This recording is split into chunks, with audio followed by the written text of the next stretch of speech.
Hey babe, Yes.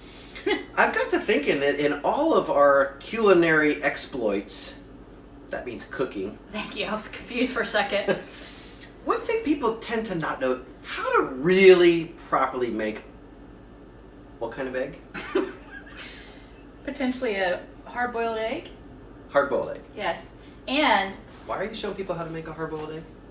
well, because have you ever tried to make a hard-boiled egg?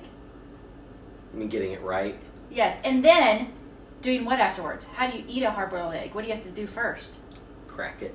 And open peel this- it. Yeah. So it's the best way to hard-boil an egg and peel it the easiest afterwards.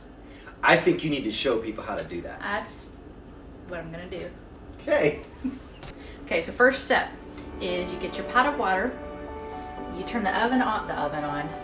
This would be bad if we did it in the oven. Turn the stove on to high, and you want to bring that water to a boil. And then we wait. So our water is boiling, so that's awesome. You don't want eggs that are too fresh, and you don't want to crowd your eggs. Because the fresher the eggs, the more the shell wants to stick to them. So here we go. It's easy to put the eggs in using a strainer, that way it doesn't splash. So I'm just going to put them in and gently let them in there.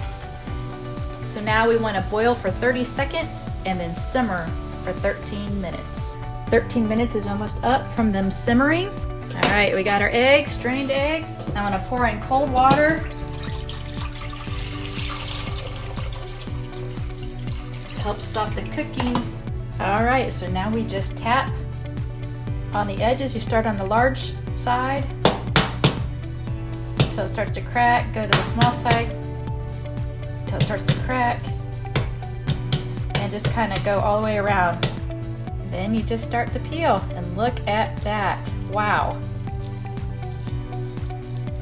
Look at that. That's amazing. Came right off. Right off. Look at that.